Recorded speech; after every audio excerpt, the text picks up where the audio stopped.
मेरे चैनल पे सभी लोग टिप्स बहुत ज़्यादा पसंद करते हैं, इसलिए मैं टाइम टू टाइम उन्हें लाते रहती हूँ। आज के भी टिप्स आपको बहुत पसंद आएंगे और अगर पसंद है तो वीडियो को लाइक ज़रूर करिए। तो चलिए टाइम वेस्ट नहीं करते हैं। बहुत बार ऐसा होता है कि दो मोजों में से एक जुराब जो है वो फट गई है या फिर ये पुरानी हो गई, पुराने स्टाइल की हो गई, अभी हमें इसे यूज़ नहीं करना है, अच्छी नहीं दिख रही है, या बहुत सारे रीजंस होते हैं जो पुराने मोजे जो वेस्ट हो जाते हैं। तो आज इसका बहुत ही अच्छा इस्तेमाल करेंगे।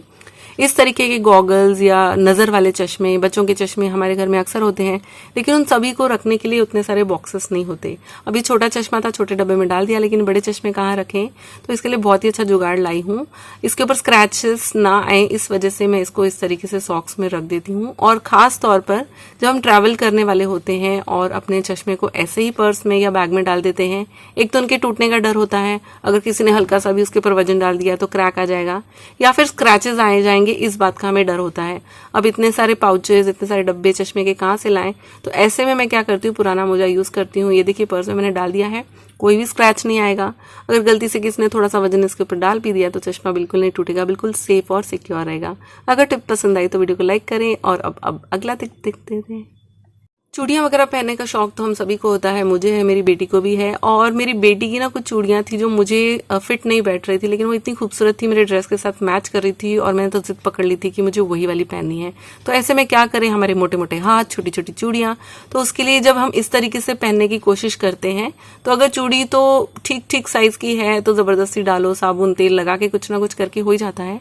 लेकिन जब ये बहुत छोटी होती है तो हमारे हाथों में ईजिली नहीं जा पाती है और ऊपर से स्क्रैचेस आते हैं, तेल लगा तो तेल धोना पड़ता है। तो आज आपके लिए एक बहुत ही बढ़िया टिप लेके आई हूँ, जिसकी हेल्प से बिना किसी झंझट आराम से आप चूड़ियों को डाल पाएंगे। आपको बस लेनी है एक छोटी सी कोई पॉलिथीन बैग, इस तरीके की थैली, उससे आप अपना हाथ कवर कर लें इस तरीके से। ये बहुत ही स्लिपरी होती है तो इसलिए छोटी से छोटी साइज की चूड़ी भी आराम से आपके हाथ में चली जाती है। ये जो पॉलिथीन वाली टिप है ये सिर्फ चूड़ियों के लिए नहीं, बल्कि बहुत टाइट वाली जीन्स हो या टाइट वाली पजामी हो जो आसानी से पैर में नहीं घुस रही है, तो उसके लिए भी आप पैर पर इस पॉलिथीन को चढ़ाएं और फिर जब पजामी या जीन्स आप डालते हैं तो बहुत ही आसानी से इजीली आप उसे चढ़ा सकते हैं और उतार भी सकते हैं। इसी टिप से आप इसे उतार भी सकते हैं। तो चलिए अब देख लेते हैं अगला टिप। मेरे पास गोल्ड के बहुत सारी ज्वेलरी है, लेकिन मुझे उससे पहनने का शौक नहीं है, क्योंकि वो एक ही तरीके की ज्वेलरी पहन पहन के बोर होता है, वो देखने में भी इतनी अट्रैक्टिव नहीं लगती है और सारे ड्रेसेस के साथ मैच नहीं करती। इसलिए मेरे पास बहुत सारे आर्टिफिशियल ज्वेलरी है इस तरीके की जो मुझे बहुत पहनने का शौक है। लेकिन प्रॉब्लम ये है कि मेरी स्किन बहुत सेंसिटिव है और जब भी मैं इस तरीके की आर्टिफिशियल ज्वेलरी पहनती हूँ तो मेरे कान पक जाते हैं, इतने जख्म आ जाते हैं कि बाद में अगर अगले दिन समझ लीजिए कि आज एक फंक्शन है और अगले दिन फिर से है, तो आज तो कैसे ना कैसे पहन लिया, लेकिन अगले दिन ऐसा जख्म हो जाता है कि दूसरे दिन मैं इयररिंग्स पहन ही नहीं पाती हूँ। तो ऐसा इसलिए होता है क्योंकि जो मेटल की चीजें हैं हमारे स्किन को सूट नहीं करती है, क्योंकि असली नहीं है, सोना नहीं है, चांदी नहीं है, ये मेटल है, लोहा है। तो इससे बचने के लिए एक बहुत ही अच्छी टिप है, आप कोई भी नेल पेंट ले लें और जो एरिया आपके कान के होल्स को टच करता है वहां पे आपको इस तरीके से नेल पेंट लगाना है। यहाँ पे मैंने ब्लैक वाला लगाया है, लेकिन आप हो सके तो ट्रांसपेरेंट लगाएं ताकि वो कहीं से नजर ना आए। वैसे तो नजर नहीं आएगा, जिस एरिया पे मैंने नेल पेंट लगाया है वो कान के अंदर चला जाएगा।